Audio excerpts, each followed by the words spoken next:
And hello once again. We're through the Lavender lens again in Q Weekly, and nice to be back with you. Hi guys, Stephen and Harriet with me. Hi. Hello. Nice to have you with me. An unusually big panel tonight for an unusually big film. Well, I use big in the sense... Big hair. Big hair. Long eyelashes.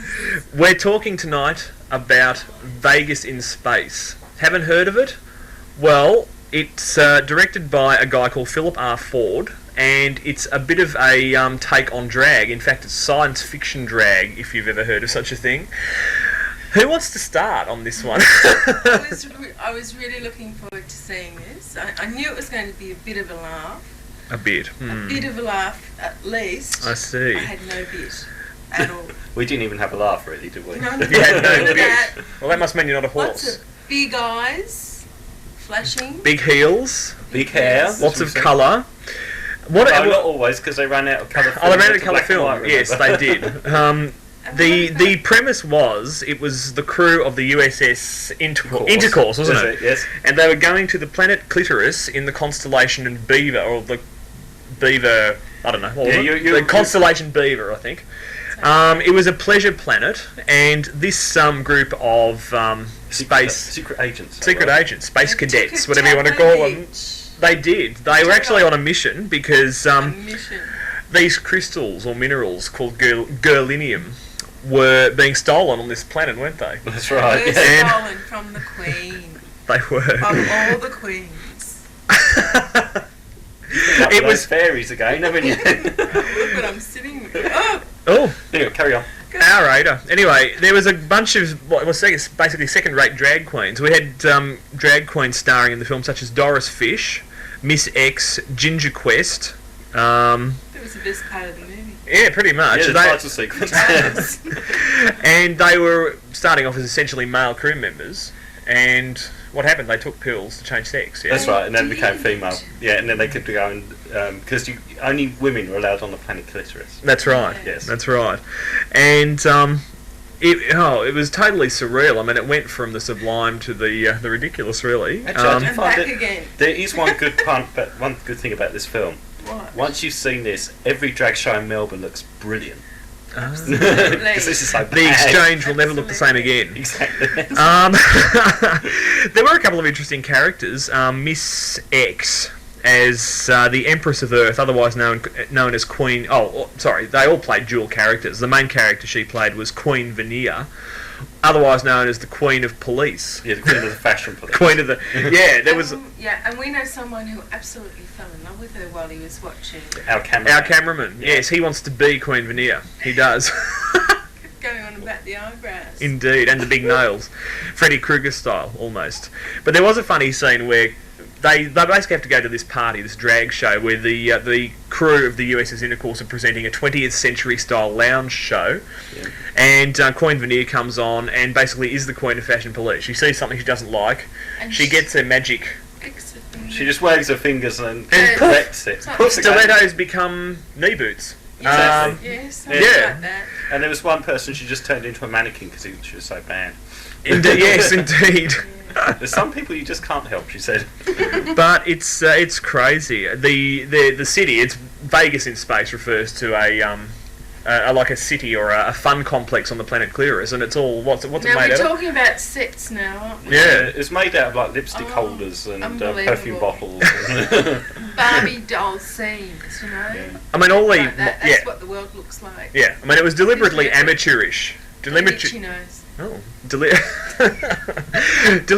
deliberately amateurish. Amateurish appearance, sets and effects, but it's a caricature of drag, which in itself is a caricature, don't you think, of female... Yeah, it's a send up of a send up of a send up. Indeed. I hope. It is. I mean, Yes. if you're into drag, you would find it probably quite amusing and quite witty. Yeah. I'm personally indifferent to drag, in a way. I mean, Harriet, you like I drag. love drag. Good drag show can get me out of the doldrums every time. So yes, but that's why I was sadly disappointed. But it could have been better. It could have been a lot more witty. It's a shame because there was actually the premise of it could have actually been a very funny film, but it just seems so poorly put together. And even though they're using drag queens, I mean, they couldn't act either. So it just really, sometimes you need a little bit of acting ability to bring something off, and this was one of those occasions. Yeah, you do, but it's different. If you want something different, you like drag and something slightly off the wall, get it out. Directed by Philip R. Ford. It's called Vegas in Space, and it's available from Out Video right here in Melbourne. See it. Okay, guys. Thanks for your comments and your input, and we'll see you next time in Through the Lavender Lens, I hope. Thank you. See ya. Hello there. Welcome once again to Through the Lavender Lens. Nice to have your company this week, and Stephen and Harriet are joining me once again. Hi. Hey, guys. Hi. Peace, Alan. Thank you. Thanks for reminding me. Your age. Now, I think the film we got this week for you, I think, a very special one. Certainly the best film I think I've seen for a while, and one of the earliest really pro-gay films that I think I've seen from the UK. It's called Victim, starring Dirk Bogarde and Sylvia Sims. Now, My favourite actor, Dirk Bogarde. Yeah? Every film he's in is usually pretty hot. But this film, he plays a barrister, doesn't he? He does. Who is being blackmailed. Yeah, the core theme of it is blackmail, and how being gay in those days really led to that risk of being left open to blackmail. It's directed by Basil Dearden's, and really is another fine example of British filmmaking.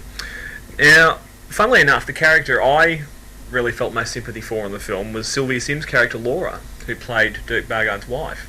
Do you want to explain maybe why? Okay, I'll explain I No, didn't I mean- feel sorry for her at all. She knew what she was getting into when she married. No, I think you have to sort of remember that this was 9 years before homosexuality was decriminalised.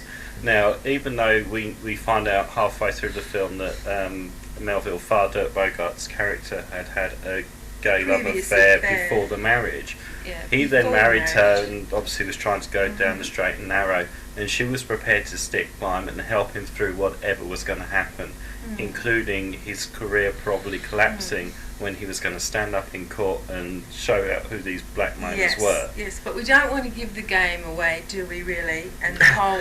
Well, it's actually hard to give it away. I mean, apart from its real positive spin on gay law and homophobic law, it really is a great thriller. I mean, you kept guessing right to the end. Twists and turns, you never really know who the blackmailer is. There's all sorts of red herrings, isn't there? Yes, that's right. Very much so. And I was particularly impressed with the character of the police inspector. Now, they were very interesting because they actually gave the inspector in charge was actually very not really pro, but understanding of the situation with homosexuals. Cautiously understanding. I think one of his sayings in the film was by sending homosexualities to prison, we give blackmailers an open book to blackmail people. That's right. That's right. And then his sidekick said, well, if they weren't doing this anyway, they wouldn't be blackmailed. And I think he said, well, you're a Puritan, aren't you? He says, yes, sir, and there's nothing to be wrong with that. He says, well, may I remind you the law... That used to be illegal too. Yes, so that was quite... It was powerful stuff, Yeah, and the performances are all first rate. I mean, particularly when Laura confronts Farr about, his relationship with Boy Barrett, the young lad he was seeing, and the one who's being blackmailed. And, his reaction to her constantly trying to find out what was going on and what have you was powerful stuff. Another bit I like is because obviously Boyd Barrett was also being blackmailed, and he went to another town to find a straight friend of his to help him. And his straight friend was willing to help him, and again he said, "Look, I understand the situation." He said 100 years ago it was witches. It's just these days it's homosexual. Yeah, it was nice to see an out and out gay guy having a straight male friend in those days. It was quite a progressive scenario, if you like. Certainly a recommendation of mine to get out. Victim, directed by Basil Dearden's, isn't it? Yeah. First rate. So get it out. Get down to Out Video, St Kilda Road here in Melbourne, right opposite the town hall, and have a look at Victim, because you won't be sorry. No, you won't. It's a good film. Okay, we'll see you next time round when we're through the Lavender Lens. Bye for now. Magnified, and then the film actually deals with the consequences and the emotional roller coaster which the friends go on after this experience. We see a gay relationship break up. One of the housemates has an affair with a married man, and we also see the mother's emotional experiences in dealing with her son's gay life, of which she's had no part. So she's basically been left on the outer all the way through, including through the funeral arrangements. So there's a lot of acting out in the movie. There's a lot of acting out in this movie. Mm-hmm. The characters are very strong all the way through. Mm-hmm. They're also played very well. Yes, there is certainly a lot of emotion there that is actually next Which to may in a good manner. seem like inappropriate behaviour. However, within the genre of mourning and being bereft, loss of a partner, loss of a friend, and in actual fact it's quite natural in mourning to not be oneself. So I can see how it sort of got amplified, you know. Well, in certainly one character it's even stronger because the one character who's helping with the euthanasia had a higher involvement, which was not planned, and it had a greater effect on him, probably more than the others. And he was the one that lost his partner, left him because he hit the morphine after the experience, and his partner left him because things. It's a great responsibility, euthanasia, mostly on the people that are left here on this earth, and I guess a few of our viewers may have had a similar experience, and it is a controversial subject anyway to this very day. I think this film's come out probably at a useful time, because the euthanasia debate has been running over the last few months, and this does actually tackle quite a few issues involved with euthanasia, so it was a good film. So even just for that it'd be worthwhile watching. It's a very worthwhile film watching, not just for that, but the other topics and the way it handles those topics is very good. The overall production values are excellent, and I strongly recommend that anyone does see it. There was a slight disappointment in the fact that some of these issues it was dealing with, we've seen before in a number of films. Gay men dying of AIDS, gay men doing drugs, gay relationships not working, and gay men being shallow. The one thing I probably would have liked to see was Tony Ayres probably put a bit more positive light on some of those areas. We've already had the negative side of gay life illustrated in many films before. But saying that, it is still a good film, and it's definitely worth a watch. Okay, so I feel like doing the David and what's the other lady on that channel? We'll call her H. I feel like sort of giving things scores, but giving things scores narrows the field down to your own opinion. So we hope you'll see the movies we've reviewed, and maybe write in to us and let us know what you thought. So until that time, in 2 weeks' time, I believe. Yes, we'll be back again soon. Yeah, and we're from Out Video. Yes, so thank you again to our friends at Out Video, and we'll see you again shortly with Through the Lavender Lens.